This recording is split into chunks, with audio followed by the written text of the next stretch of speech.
In this video, Dan Ives, the global head of technology research at Wedbush, recently raised his price target for Apple, anticipating strong holiday sales and a record year for iPhone sales. He views this as the start of an AI-driven supercycle poised to significantly enhance Apple's growth in the coming years. And he's the first person on Wall Street talking a Apple market valuation of $5 trillion.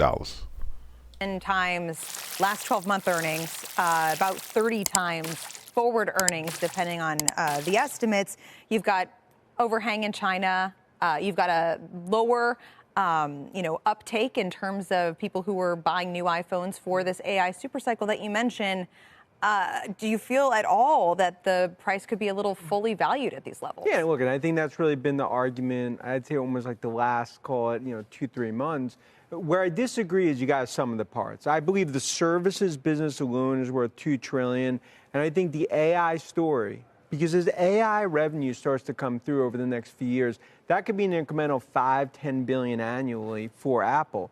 And then you put it all together, this is one where I think the best way to view this is what growth is going to be on iPhones. I believe 5-6% is way conservative. We're looking at high single digit, double digit. The renaissance of growth has now happened at Apple, and that's why I think this is just the start for what's going to be a golden year for Cupertino.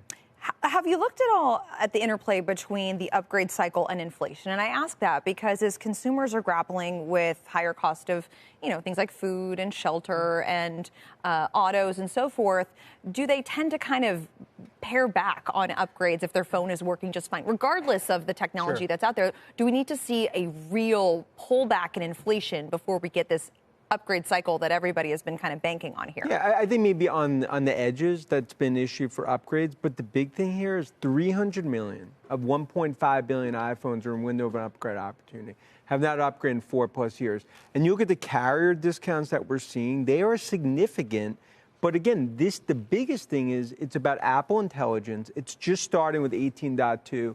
Now as this all rolls out, hundreds of apps that are going to be on Apple. And I think that's why the consumer AI revolution, I still believe the stock is not reflecting what's truly going to be, what could be an incremental $40, $50 per share for AI. So Dan, you came out with your note. Your estimates are about 300 million iPhones have been upgraded in 4 years.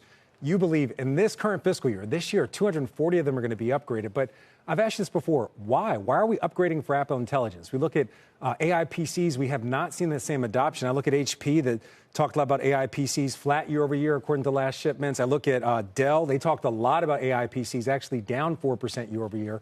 What makes iPhones and phones different than laptops if we don't really want AI laptops? Well, I think the biggest thing, too, is that if you look at phones, I mean, typical upgrade cycle is called every 2.5, 3 years. Now it's 4. So you're starting to get to a point where there's pent-up demand there.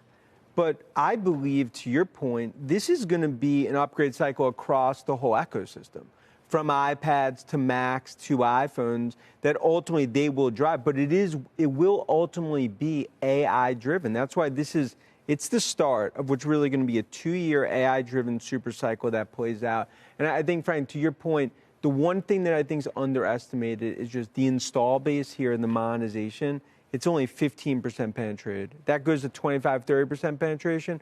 We're not talking about $4 trillion. 12 to 18 months from now, $5 trillion.